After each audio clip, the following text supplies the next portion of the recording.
ce temps-là, Jésus disait aux grands prêtres et aux anciens du peuple, « Écoutez cette parabole. Un homme était propriétaire d'un domaine. Il planta une vigne, l'entoura d'une clôture, il creusa un pressoir et bâtit une tour de garde. Puis, il loua cette vigne à des vignerons et partit en voyage. Quand arriva le temps des fruits, il envoya ses serviteurs auprès des vignerons pour se faire remettre le produit de sa vigne. Mais les vignerons se saisirent des serviteurs, frappèrent l'un, tuèrent l'autre, lapidèrent le troisième. De nouveau, le propriétaire envoya d'autres serviteurs, plus nombreux que les premiers, mais on les traita de la même façon. Finalement, il leur envoya son fils en se disant, « Ils respecteront mon fils. » Mais voyant le fils, les vignerons se dirent entre eux, « Voici l'héritier, venez, tuons-le, nous aurons son héritage. » Ils se saisirent de lui, le jetèrent hors de la vigne et le tuèrent. Eh bien, quand le maître de la vigne viendra, que fera-t-il de ces vignerons? On lui répond, « Ces misérables, il les fera périr misérablement. Il louera la vigne à d'autres vignerons qui lui en remettront le produit en temps voulu. » Jésus leur dit, « N'avez-vous jamais lu dans les Écritures, la pierre qu'ont rejetée les bâtisseurs est devenue la pierre d'angle. C'est là l'œuvre du Seigneur, la merveille devant nos yeux. Aussi, je vous le dis, le royaume de Dieu vous sera enlevé pour être donné à une nation qui lui fera produire ses fruits. » En attendant les paraboles de Jésus, les grands prêtres et les pharisiens avaient bien compris qu'il parlait d'eux. Tout en cherchant à l'arrêter, ils eurent peur de la foule parce qu'elle le tenait pour un prophète. Acclamons la parole de Dieu. Jésus parle de lui-même et résume l'histoire d'Israël. Ces employés du propriétaire de la vigne qui allaient réclamer le tribut étaient les prophètes, entre autres. Et nombreux sont les prophètes qui ont été persécutés pour avoir parlé précisément au nom de Dieu et pour avoir critiqué le peuple pour les choses qu'il faisait mal. Le fils du propriétaire de la vigne, c'est Jésus lui-même. Et sa mort aux mains des hommes, mais mort procurée et instigée par le diable, a obtenu le résultat contraire de ce qu'il cherchait, parce que cette mort était rédemptrice, elle nous a sauvés. Ils voulaient mettre un terme au salut, et ils ont obtenu, sans le vouloir, le salut. Mais nous devons commencer par nous demander une chose. Pourquoi? Pourquoi ceux qui possédaient la vigne louée ont-ils persécuté les serviteurs du propriétaire qui allaient réclamer le loyer? Pourquoi ont-ils persécuté et tué le fils du propriétaire? Pourquoi?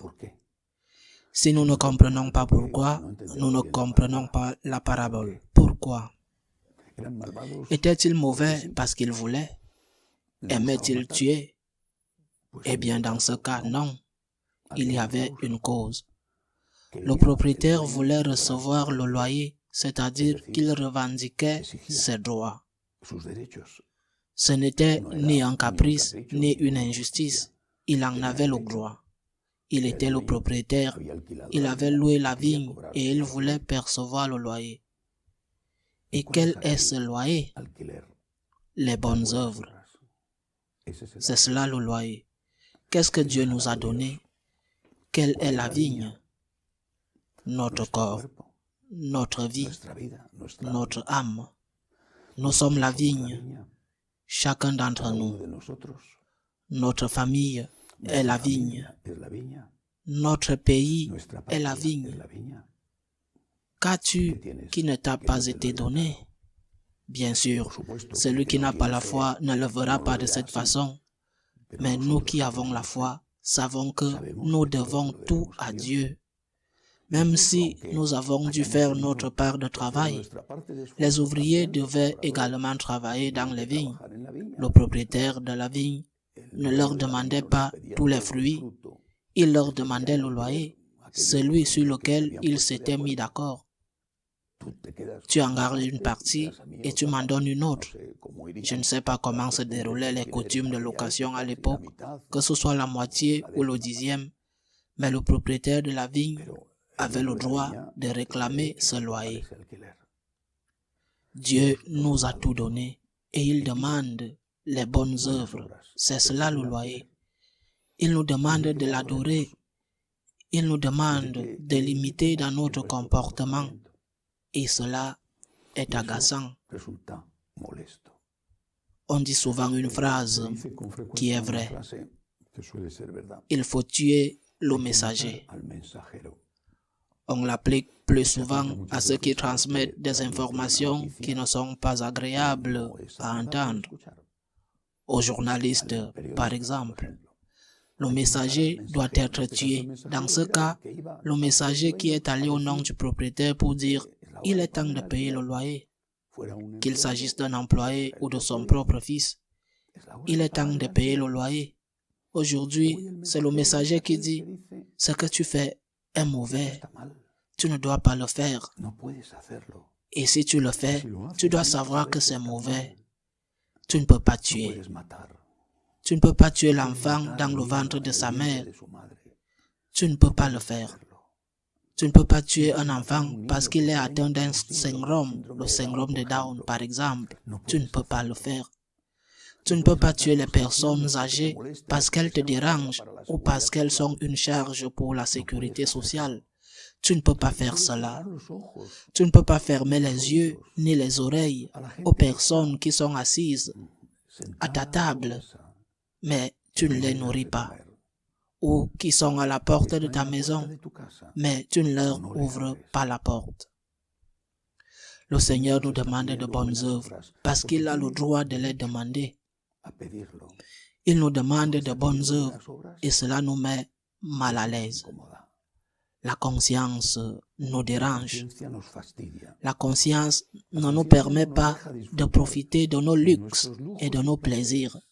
La conscience nous dit, regarde, tu te trompes.